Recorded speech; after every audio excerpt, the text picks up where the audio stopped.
Okay, so looking at you swimming from the side, so if you look at your body position, it's not too bad actually.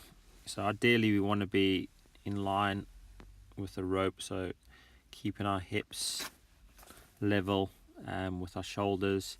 If anything, it's only just a slight downhill sort of, uphill sort of swim position.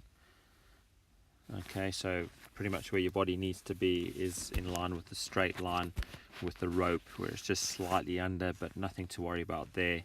That will get taken care of if you're pitching that hand deeper in the water.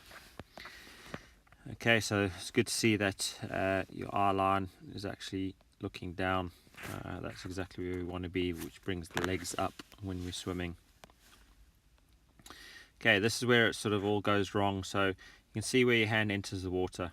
Okay, it's literally your arm is straight. If you have a look at where it's entering there on the left side. Okay, and then you're virtually just pressing straight down and then slipping through the water. So at this point here, you want to be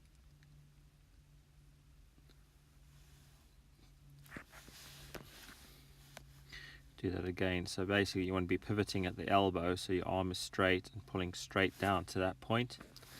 I'll show it better on the other side. So if you just have a look at that left side, how it drops. So you've bent your wrist and you're trying to pull back just with your wrist rather than your forearm, and then your arm slips at that point. Okay, so you can see that bent arm falling forward. So we're in that position when ideally we need to be in that position. So your hands round about here, pulling back towards your thigh.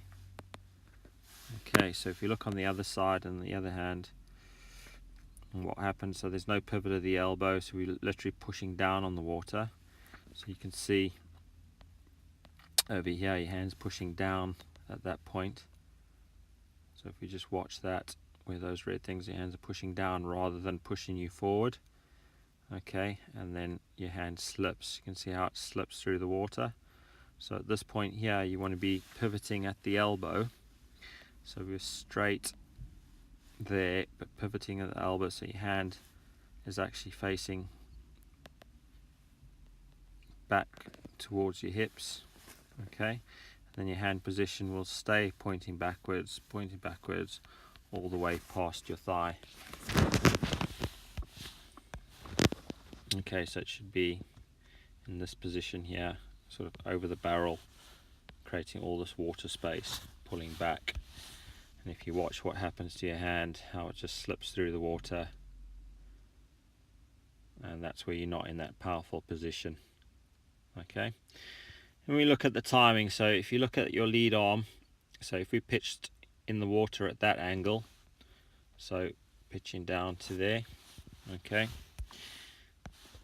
and then just watch how your hand drops. That arm should still be forward, and then only now when your hand enters the water, you can see your head is still looking out, so your head will be covered by your shoulder when you're breathing. So your head should be in the water as your hand goes in the water. So you can see your hand up here just about entering the water, and this lead arm should still be out.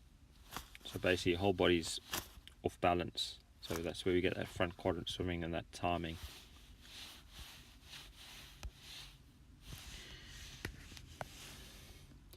So if you just watch the timing, so that arm's dropped as well, drop, and only now is that hand entering the water, so your right arm should still be out in front of you. Arms dropped, you see how it pulls under the body. We'll see that more from the front